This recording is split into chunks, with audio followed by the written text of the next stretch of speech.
Bom dia, moçada! Aqui quem vos fala é o professor Eugênio Bastos, canal Geogênio, a serviço dos alunos que gostam de estudar e passar nos concursos.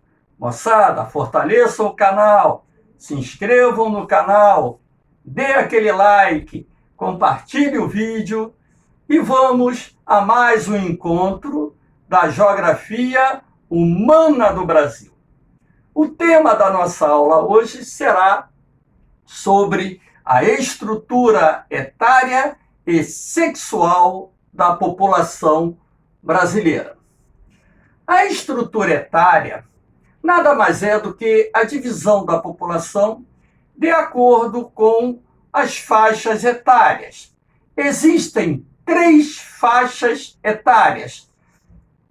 A jovem, formada por todas as pessoas que têm de 0 a 19 anos, representada aqui pela cor amarela. Adulta, constituída por todas as pessoas que têm de 20 a 59 anos, representada aqui pela cor vermelha. E a idosa, composta por todas as pessoas que possuem idade superior a 60 anos, representada aqui pela cor azul.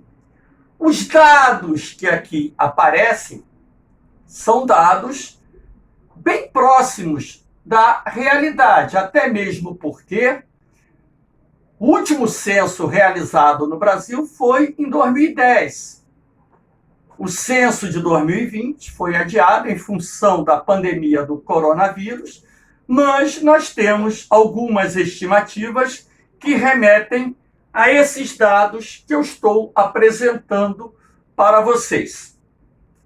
Então, como vocês podem perceber, a maior parte da população brasileira, na atualidade, é constituída por adultos. Aqui eu coloquei 59%.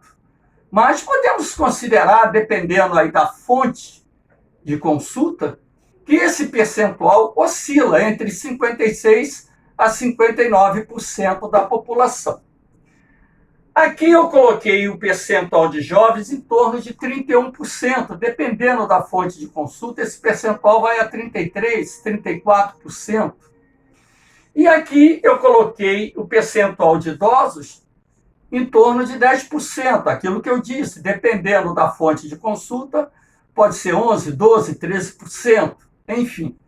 Então, eu coloquei esses dados para dar noção a vocês do percentual da população distribuída por faixas etárias. Aqui nós temos, acabou pulando, 2 pirâmides etárias. A pirâmide etária brasileira, no ano de 2010, portanto, resultante do último censo demográfico realizado no Brasil, e uma pirâmide etária projetada pelo IBGE para o ano de 2060. Como vocês podem ver, os formatos das 2 pirâmides são diferentes. Se eu colocasse aqui, por exemplo, a pirâmide etária de 1970, a pirâmide etária brasileira em 1970 tinha um formato bem triangular, uma base bem larga e um topo bem estreito. Uma pirâmide etária típica de um país subdesenvolvido que vivia, naquele momento, uma fase de explosão demográfica, ou seja, uma fase de acelerado crescimento populacional. Então, as pirâmides etárias refletem não só o crescimento da população de um determinado país, assim como a expectativa de vida existente num determinado país. Na base da pirâmide, nós temos a população jovem. No corpo da pirâmide, a população adulta. No topo, vértice ou ápice da pirâmide, nós temos a população idosa. Então, de que forma nós podemos ainda analisar uma pirâmide etária? Até mesmo pela distribuição dos sexos masculino e feminino. Do lado direito, representado pela cor vermelha, nós temos as mulheres. Do lado esquerdo, representado pela cor azul, nós temos os homens. Então, nós também podemos analisar a distribuição da população por sexo numa pirâmide etária. Se vocês perceberem bem, observarão que a base da pirâmide etária brasileira está ficando estreita. Isto porque o Brasil vem passando por um processo de desaceleração do crescimento populacional, razão pela qual o percentual de jovens vem diminuindo em nosso país. Esse processo começou a ser verificado a partir da década de 1970. O corpo da pirâmide ficou mais largo. Isso significa que o percentual de adultos aumentou. Ora, se o percentual de adultos aumenta, isso é bom para o país. Por quê? A maior parte da população economicamente ativa de um país se encontra onde? Na faixa adulta. Quanto maior o percentual de adultos, menor será os encargos econômicos para o governo. É um outro lado positivo. E o topo da pirâmide está ficando mais largo. Isto porque a expectativa de vida no Brasil vem aumentando. Ela saiu de 45,5 anos em 1940 e chegou em 2020 acima dos 76 anos. Ora, se a expectativa de vida aumentou mais de 30 anos no intervalo de 80 anos, logicamente que o resultado dessa elevação só poderia ser um: o aumento do percentual de idosos em nosso país. Vocês devem estar observando que o lado feminino, lá no topo da pirâmide, é mais largo que o lado masculino. Mas por que isso? Porque a expectativa de vida da mulher brasileira é maior do que a expectativa de vida do homem. Vamos ver o outro gráfico para que vocês possam ter uma noção mais clara. Em 2019, de acordo com os dados liberados pelo IBGE, as mulheres estavam vivendo, em média aqui no Brasil, 80,1 anos, enquanto que os homens, 73,1 anos. Ou seja, as mulheres estão vivendo, em média, 7 anos a mais do que os homens. Mas por que as mulheres estão vivendo mais do que os homens? Que fatores determinam essa diferença entre a expectativa de vida da mulher e do homem? Ora, nós vamos relacionar aqui 4 fatores importantes. O fator biológico, de acordo com a ciência, as mulheres têm um sistema imunológico mais ativo, mais forte do que o sistema imunológico dos homens. Eu li uma matéria científica a respeito do assunto, em que a autoridade médica dizia que esse fato estava relacionado à questão da mulher ser gestante e que no processo de evolução da raça humana concedeu às mulheres maior resistência às doenças em função do maior número de anticorpos. De acordo com os estudos, também se explica que essa diferença entre a expectativa de vida do homem e da mulher está relacionado ao fato das mulheres se cuidarem mais, ou seja, as mulheres vão com maior frequência aos médicos, fazem seus exames preventivos.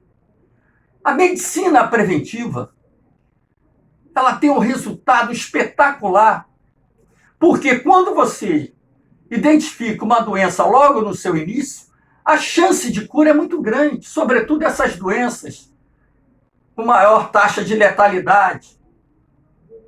Os homens são mais resistentes, acham que doença dá imposte. Aí entra o machismo, de querer se mostrar, ser uma pessoa forte, quando na verdade não é, porque quando contrai uma doença grave, ele se arrepende de não ter ido ao médico mais cedo. Ainda tem a questão da menor dependência do tabagismo e do alcoolismo, dois vícios que trazem consigo inúmeras doenças. Por exemplo, o cigarro causa diversos tipos de câncer na língua, na boca, na laringe, na faringe, no pulmão. Cigarro causa úlcera, cigarro causa enfisema pulmonar, o cigarro aumenta a probabilidade da pessoa ter um infarto, e por aí vai. A bebida alcoólica, sobretudo a destilada, ela também causa diversos tipos de câncer, na boca, na língua, na garganta, na laringe, no estômago, no intestino, causa cirrose hepática, altera a pressão arterial, portanto, expondo as pessoas que sofrem de hipertensão, há riscos também de terem um infarto, de terem um AVC e por aí vai. Então, se as mulheres são menos dependentes do tabagismo e do alcoolismo, a incidência de doenças vinculadas a esses dois vícios é maior no sexo masculino. E você tem ainda a questão da violência. A violência a que me refiro é aquela, sobretudo, causada por armas de fogo, pessoas que morrem vítimas de armas de fogo. Aqui no Brasil, a cada ano, morrem aproximadamente 70 mil pessoas. Se nós colocarmos aí os desaparecidos, esse número é bem mais alto. E morrem muito mais homens do que mulheres, vítimas da violência. Então, esses fatores combinados explicam o porquê das mulheres viverem mais do que os homens. Aqui nós temos a janela demográfica, que é um gráfico que mostra a razão de dependência existente num determinado país. Então, o Brasil, no momento atual, está com a sua janela demográfica aberta, que nós também chamamos de janela de oportunidades ou simplesmente bônus demográfico. A janela demográfica de um país se abre quando a população em idade ativa, que para fins estatísticos vai dos 15 aos 64 anos, é maior do que a razão de dependência. A razão de dependência é a soma das crianças que têm de 0 a 14 anos com a população idosa, que tem mais de 65 anos. Se a população em idade ativa é maior do que a razão de dependência, se diz que a janela demográfica de um determinado país está aberta. É o que vem acontecendo com o Brasil na atualidade. Essa janela se abriu por volta da década de 1990 e deverá permanecer aberta até por volta da década de 2030. Agora, quando essa janela demográfica se fechar, ficará mais difícil para o país se desenvolver. Por que quando a janela demográfica está aberta, é mais fácil para um país se desenvolver? É mais fácil em tese, porque para isso é necessário que o governo faça a lição de casa. E essa lição de casa envolve o quê? Investimentos em educação, ciência, tecnologia e também investimentos que permitam o desenvolvimento econômico do país. Se o governo fizer direitinho essa lição, priorizando essas áreas, esse é o melhor momento que temos para o Brasil se transformar num país desenvolvido. É claro que, mesmo após o fechamento da janela demográfica, é possível o país se transformar numa nação desenvolvida, mas será mais difícil. Temos que aproveitar esse momento que não tem muito tempo de duração. Já estamos em 2021. Aqui nós temos as consequências do envelhecimento da população brasileira. De acordo com os dados do IBGE, no final da década de 2030, a população idosa brasileira já será superior a 20%. No final da década de 2040, a população idosa do Brasil deverá atingir a casa dos 25%, 27%, 28%. Então, na medida em que o percentual de idosos aumenta em nosso país, nós temos aí alguns probleminhas vinculados a esse processo, dentre os quais eu aqui cito a falta de mão de obra, aqui escapou, tá? A falta de mão de obra. Poderá faltar mão de obra no futuro. Poderá, não necessariamente ocorrerá, mas poderá faltar mão de obra no futuro. Até mesmo porque nós já estamos iniciando a quarta revolução industrial e por volta da década de 2040 já deveremos estar iniciando a quinta revolução industrial. Então a robótica, a inteligência artificial poderá fazer com que não haja escassez de mão de obra. Caso falte mão de obra, qual é a saída para o governo? Adotar políticas de estímulo à taxa de natalidade ou adotar políticas de incentivo à imigração. Maior gasto com saúde, aposentadorias e pensões, razão até pela qual o governo brasileiro já fez algumas reformas da Previdência para que nós tenhamos condições, ou pelo menos o governo tenha condições de arcar com os seus compromissos, sobretudo no que tange aposentadorias e pensões e saúde. A queda do consumo, isso por quê? Ora, boa parte da população idosa, ela tem uma perda do poder aquisitivo ao se aposentar. Não todos, mas uma parte. E isso se reflete no consumo.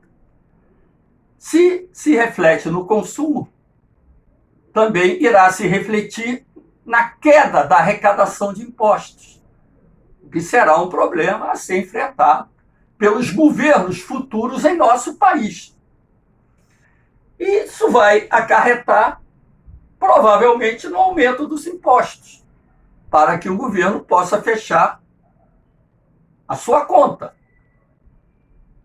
Não só impostos que irão recair nos setores produtivos, como também na massa trabalhadora.